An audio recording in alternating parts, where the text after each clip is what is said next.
Selamat datang di abad ke-6, sebuah zaman yang dipenuhi dengan pergolakan dan kemajuan yang mengubah wajah dunia.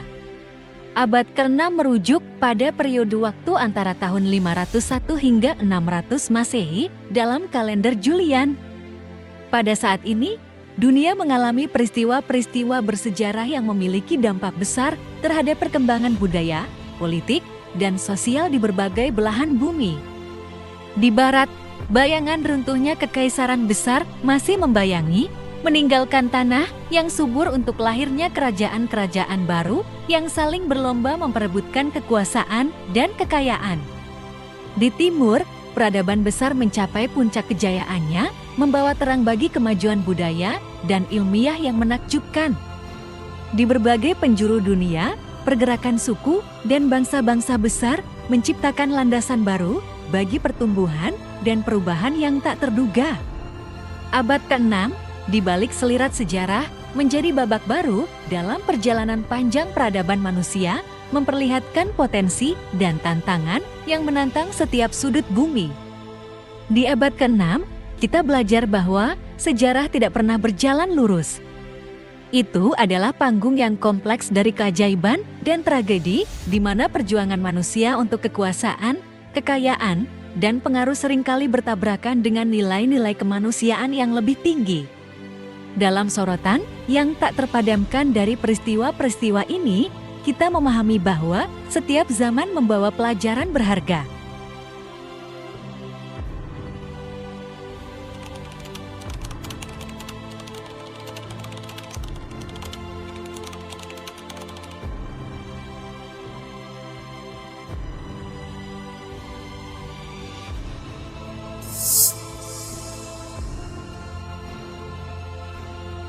Pada awal abad ke-6, Ashuytokputulsiu menjadi pemimpin suku Maya di Yucatan dan mendirikan kota Uxmal.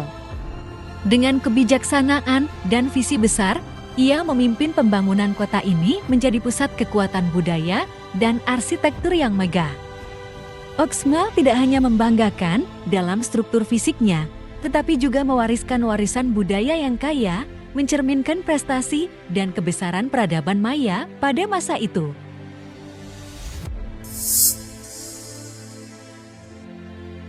Pada waktu yang sama, sebuah panel ditik yang dikenal sebagai Gading Malaikat Agung mungkin berasal dari bengkel pengadilan di Konstantinopel diproduksi. Kini panel ini menjadi bagian dari koleksi The British Museum di London, mewakili kehalusan seni dan keindahan seni rupa Bizantium pada masa itu, serta pentingnya Konstantinopel sebagai pusat kebudayaan dan politik Kekaisaran Romawi Timur.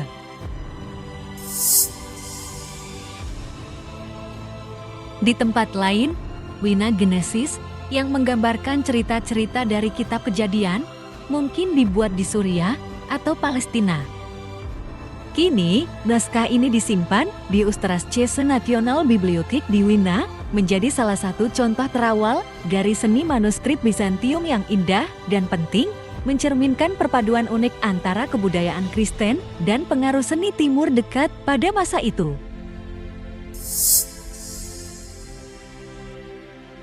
Pada abad ke-6 juga, Silpa Shastras, teks-teks kuno India yang mengatur seni arsitektur, patung, dan seni rupa lainnya ditulis. Mereka menyediakan pedoman mendetail bagi para seniman dan arsitek dalam menciptakan karya seni yang indah dan bermakna, mencerminkan kekayaan warisan budaya India dan keahlian teknis yang tinggi dalam seni rupa.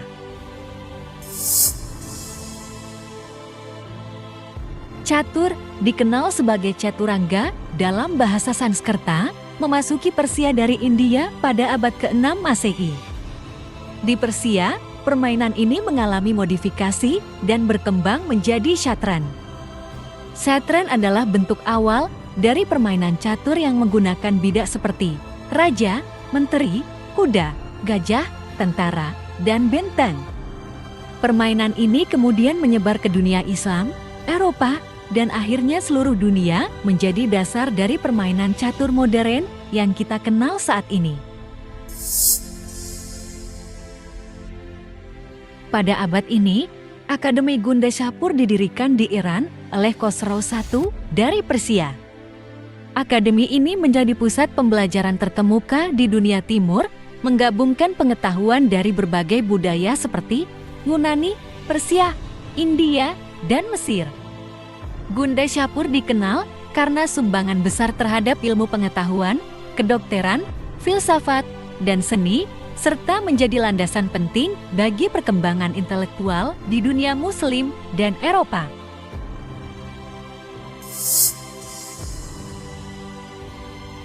Pada abad ke-6, penduduk Irlandia dan Skotlandia mulai bermigrasi ke Kaledonia. Sekarang Skotlandia memberikan kontribusi penting terhadap perkembangan budaya di wilayah tersebut. Secara bersamaan, terjadi migrasi besar-besaran dari Britania Barat Daya ke Britani yang mempengaruhi komunitas dan budaya di wilayah tersebut secara signifikan. Peristiwa migrasi ini membawa perubahan demografi dan sosial yang berpengaruh di Eropa Barat pada masa itu.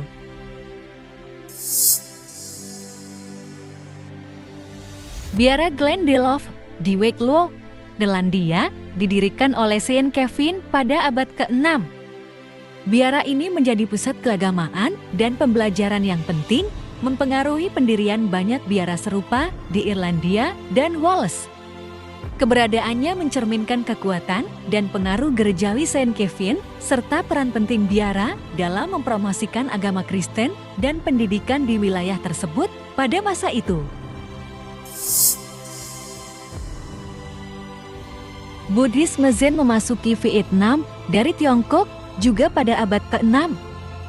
Perpindahan ini tidak hanya membawa doktrin-doktrin baru ke wilayah tersebut, tetapi juga memengaruhi budaya dan spiritualitas Vietnam secara mendalam. Perkembangan ini menunjukkan pengaruh kuat dan transmisi ideologi Buddha dari Tiongkok ke negara-negara Asia Tenggara yang lebih luas selama periode ini.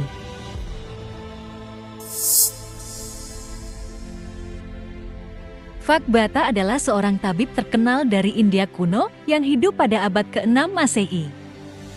Dia dikenal karena karyanya yang monumental dalam bidang kedokteran, terutama dalam sistem pengobatan Ayurveda.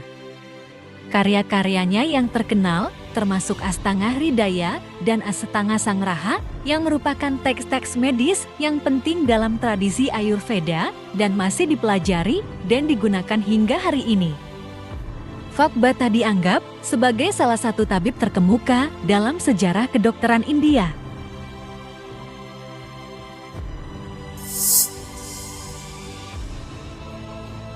Di Jepang, Haniwa, artefak berbentuk tanah liat dari Kyoto, dibuat selama periode Kofun.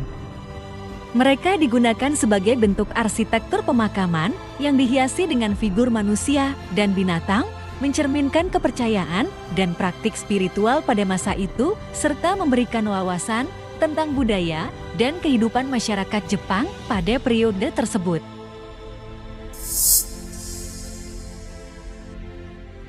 Backgammon atau permainan yang serupa dengan nama Nark memang memiliki akar sejarah yang terhubung dengan Persia kuno. Menurut sejarah, permainan ini diperkenalkan di Persia oleh seorang tabib bernama Burzu pada abad ke-6 Masehi. Burzu dikenal sebagai seorang cendekiawan yang mempelajari teks-teks kuno India dan kemudian membawa pengetahuan tersebut ke Persia. Permainan ini kemudian menyebar ke seluruh dunia melalui perdagangan dan kontak budaya, menjadi salah satu permainan papan tertua yang masih dimainkan hingga saat ini.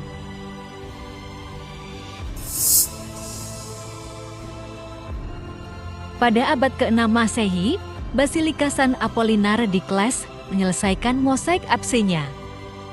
Mosaik ini menggambarkan kisah kehidupan Santo Apollinaris serta gambar-gambar religius termasuk Yesus Kristus. Keindahannya dan kompleksitasnya menunjukkan keahlian seni mosaik Bizantium yang luar biasa. Basilika ini memainkan peran penting sebagai pusat keagamaan dan budaya di Italia pada masa itu, menarik para pengunjung untuk mengagumi dan merenungkan kekayaan spiritualnya.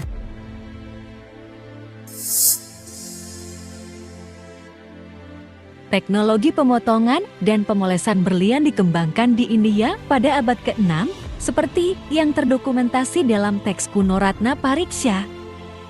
Teks ini menggambarkan teknik-teknik maju yang digunakan dalam seni pemotongan berlian, menunjukkan peran India dalam mengembangkan dan memajukan industri berlian sejak zaman kuno.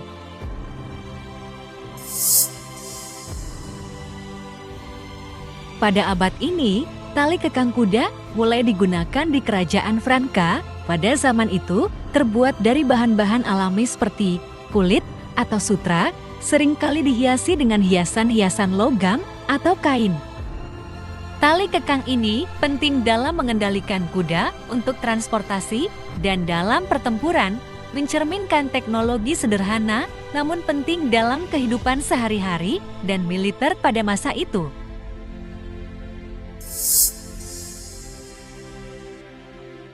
Di Indonesia, menurut catatan sejarah Tiongkok pada tahun 502, mencatat keberadaan kerajaan Buddha, Kantolim atau Kandali di Sumatera Selatan, kemungkinan berlokasi di sekitar wilayah Palembang saat ini.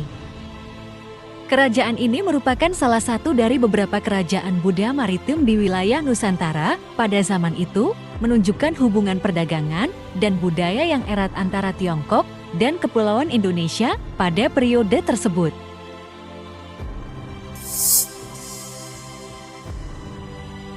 Pada tahun 507 Masehi, Franka di bawah pimpinan Clovis I merebut Aquitania dari Visigoth yang dipimpin oleh Alaric II dalam pertempuran Fuhil.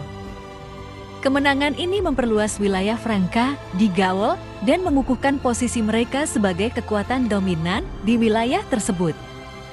Peristiwa ini memiliki dampak yang signifikan terhadap perkembangan politik dan sejarah Eropa Barat pada zaman kuno, mencerminkan dinamika perang antara kerajaan-kerajaan Jermanik pada masa itu.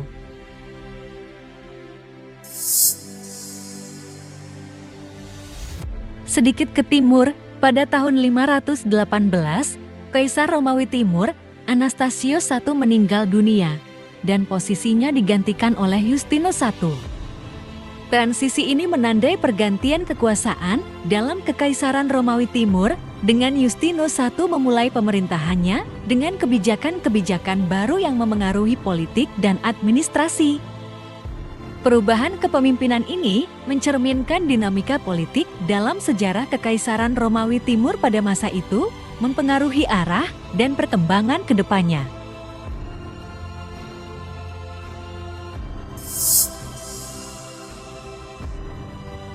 Romawi memperoleh telur ulat sutera dari Tiongkok pada abad ke-6 juga dan memulai budidaya ulat sutera, mengubah ekonomi mereka dengan industri baru ini.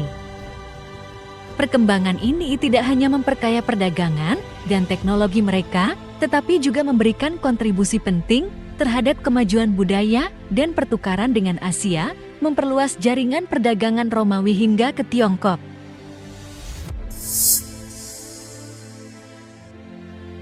Boethius menulis On the Consolation of Philosophy pada abad ke-6 Masehi. Karyanya ini merupakan salah satu klasik filosofi dan sastra terpenting dari zaman itu, membahas tema-tema seperti keadilan, nasib, dan kebijaksanaan. Karya Boethius menjadi penting dalam warisan intelektual Eropa Barat, memengaruhi pemikiran medieval dan Renaissance, serta memberikan pandangan mendalam tentang kehidupan dan kemanusiaan.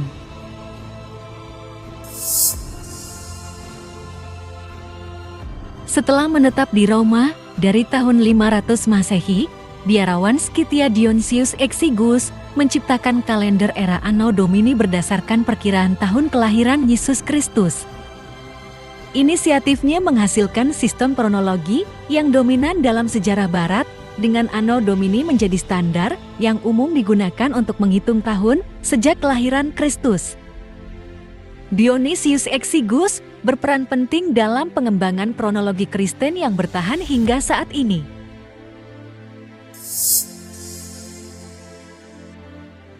Justinus I digantikan oleh Justinianus I sebagai Kaisar Kekaisaran Romawi Timur pada tahun 527 Masehi. Transisi kekuasaan ini menandai awal pemerintahan Justinianus yang terkenal karena reformasi besar-besaran, penaklukan kembali wilayah yang hilang, dan peningkatan signifikan dalam bidang hukum Romawi. Kaisar ini dikenal sebagai salah satu pemimpin paling berpengaruh dalam sejarah Romawi Timur, memperluas kekuasaan dan membangun fondasi kuat bagi masa depan kekaisaran.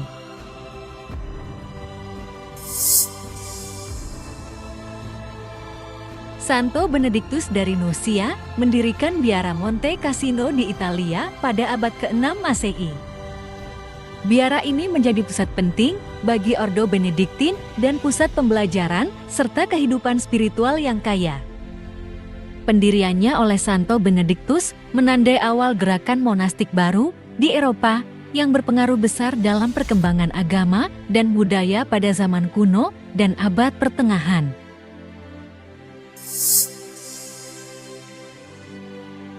Kerusuhan Nika terjadi di Hipodrom Konstantinopel pada tahun 532. Kerusuhan ini menyebabkan terjadinya penghancuran besar-besaran, termasuk katedral awal Hagia Sophia yang rusak parah. Kerusuhan ini berlangsung selama beberapa hari sebelum ditumpas oleh pasukan Belisarius dan Mundus atas perintah Kaisar Justinianus I. Tragedi tersebut mengakibatkan kematian massal di Hipodrom dengan perkiraan hingga 30.000 orang tewas dalam kekerasan, dan peristiwa ini memiliki dampak besar terhadap sejarah dan politik Kekaisaran Romawi Timur.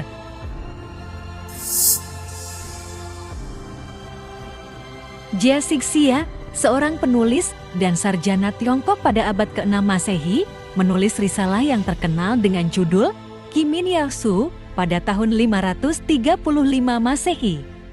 Karya ini luasnya mencakup berbagai topik tentang pertanian dan kehidupan pedesaan, termasuk teknik bercocok tanam, pengelolaan sumber daya alam, budidaya tanaman, pengolahan hasil pertanian, serta praktik-praktik agronomi lainnya. Qimin Yaosu menjadi karya penting dalam literatur Tiongkok kuno yang memberikan panduan praktis bagi petani dan ilmuwan pertanian pada zamannya.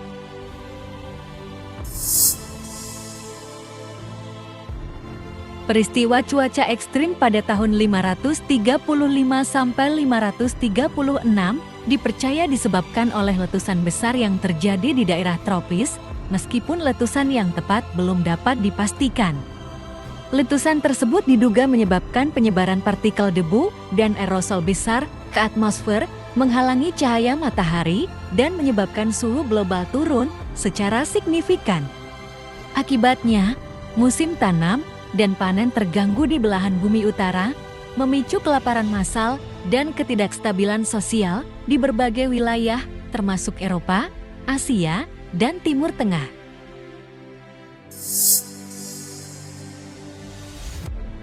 Hagia Sophia dibangun oleh Kaisar Bizantium Justinianus I pada tahun 537 di Konstantinopel yang sekarang Istanbul, Turki. Gereja ini menjadi monumen arsitektur Kristen Bizantium yang ikonik, menggabungkan elemen-elemen arsitektur Yunani klasik dan Romawi dengan seni mozaik dan kubah besar yang mencolok. Hagia Sophia kemudian berfungsi sebagai gereja utama Kekaisaran Romawi Timur, kemudian menjadi masjid setelah penaklukan Ottoman. Hagia Sophia juga pernah dijadikan museum di bawah administrasi pemerintah Turki modern sebelum menjadi masjid lagi hingga hari ini.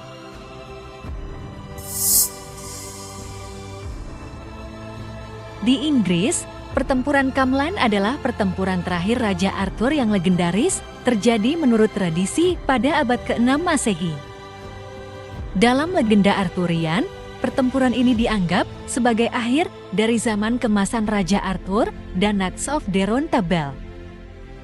Meskipun detail sejarahnya tidak pasti, pertempuran ini sering dihubungkan dengan perang saudara antara Arthur dan keponakannya, Mordred. Pertempuran Camlan menjadi simbol epik Arthurian yang mencerminkan kehancuran akhir dan kepahlawanan legendaris Raja Arthur.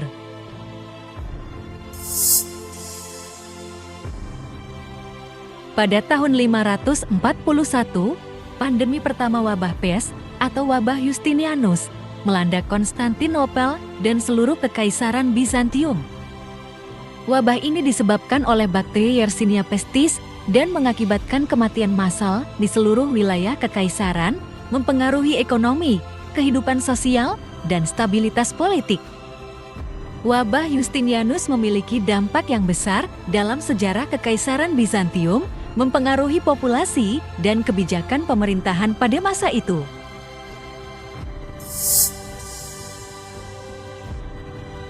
Pada abad ini juga, kerajaan Nobatia di Nubia masuk agama Kristen. Konversi ini terjadi melalui kontak dengan Kekaisaran Bizantium yang memperkenalkan agama Kristen kepada penduduk Nobatia. Proses ini mengubah lanskap agama dan budaya di wilayah itu, membawa perubahan signifikan dalam kehidupan masyarakat dan struktur politik di kerajaan Nobatia, serta memperkuat hubungan diplomatik dengan Bizantium.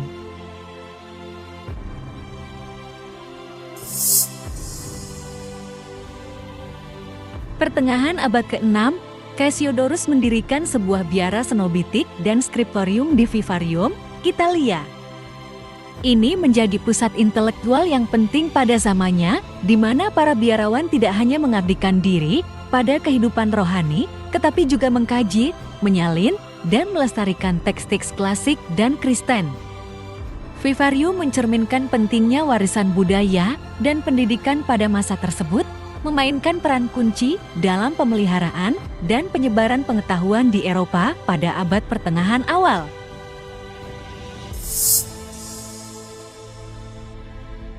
Di Persia, cerita-cerita Buddha Jataka diterjemahkan ke dalam bahasa Persia atas perintah Raja Zoroaster Khosrau. Langkah ini mencerminkan toleransi agama yang dianut oleh Khosrau, memungkinkan penyebaran dan pengakuan cerita-cerita Buddha di dalam wilayah kekuasaannya. Terjemahan ini juga menunjukkan pertukaran budaya antara dunia Buddha dan Persia pada masa itu, menggambarkan pentingnya dialog budaya dan agama di Asia pada periode tersebut.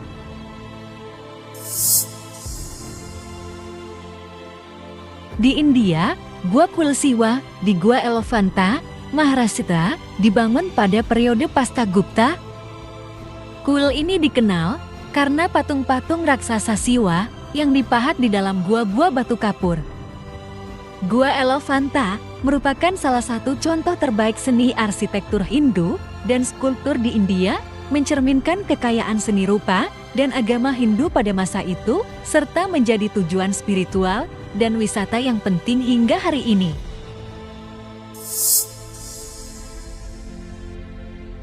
Gua Jogeswari yang digali pada abad ke-6 merupakan salah satu contoh terbaik dari arsitektur batu Brahmana. Gua ini mencerminkan keahlian tinggi dalam seni relief dan arsitektur Hindu klasik. Terletak di Maharashtra, India, gua ini menampilkan karakteristik khas dari periode tersebut, seperti relief yang halus dan dekorasi yang mengagumkan. Jogeswari memberikan wawasan mendalam tentang warisan budaya dan agama Hindu pada masa itu, serta pentingnya gua-gua sebagai pusat spiritual dan keagamaan di India kuno.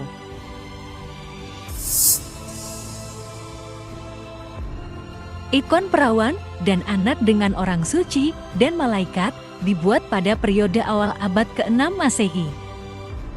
Saat ini, ikon ini disimpan di biara Saint Catherine di Mesir.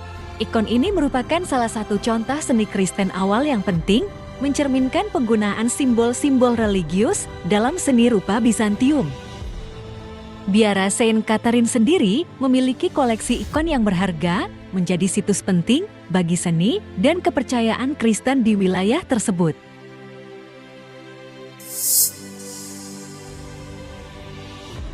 Jauh di Asia Tenggara, Kerajaan Funan, salah satu dari kerajaan awal di wilayah Kamboja saat ini, dipercaya telah mengalami kejatuhan pada abad ke-6. Funan yang mencapai puncak kejayaannya pada abad kedua hingga kelima Masehi dikenal karena pengaruhnya dalam perdagangan, kebudayaan, dan agama di wilayah tersebut. Meskipun detail kejatuhannya tidak sepenuhnya jelas, banyak sejarawan meyakini bahwa penurunan Funan terkait dengan perubahan politik dan sosial di wilayah Asia Tenggara pada masa itu, termasuk pergeseran kekuasaan ke kerajaan-kerajaan lain seperti Chinla dan Khmer.